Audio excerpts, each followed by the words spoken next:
Weather matters to each of us in our daily lives, to those who lived long before us, and yes, even to our fictional characters. Want to know more? Stay tuned to discover how the history of weather impacts a storyline.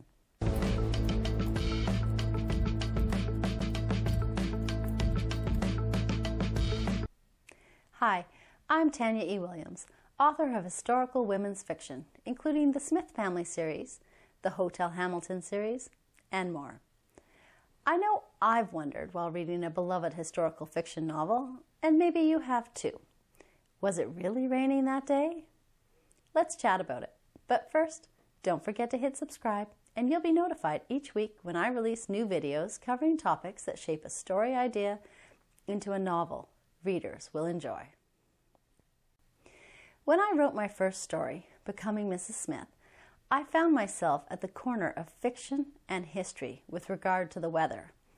This was an unexpected mingling for me, and later I went on to create a bonus ebook for my newsletter subscribers titled the very same.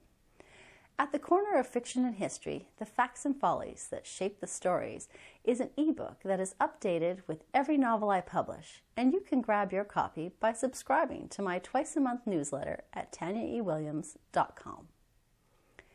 In Becoming Mrs. Smith, there came a time in the story where I was looking to add some subtle foreboding.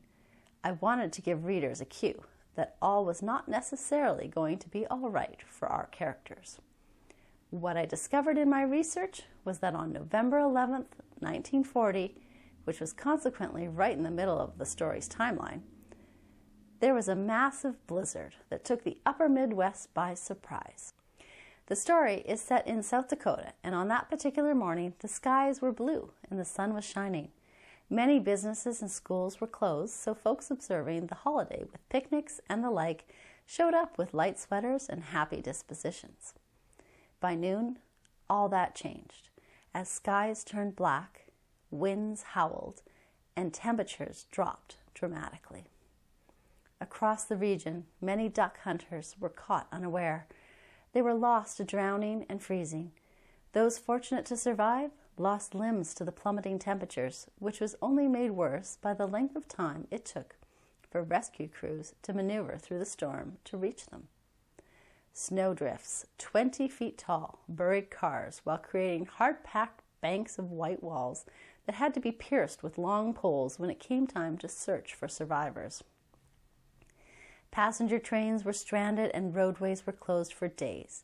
To add to the chaos of the dramatic weather system, telephone lines were knocked out for several days, making it even more challenging to know if loved ones were out of harm's way.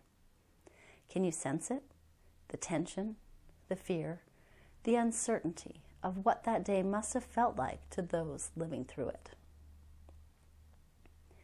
Weather, it turns out, does an excellent job when it comes to elevating a story's mood. A dust storm, an intensely hot day, and even a devastating blizzard all add authenticity and insight into a character's experience and their state of mind, while influencing the emotional tone and tension of a fictional story. I should say that not all mentions of weather within the pages of fiction are historically accurate for a specific date and region.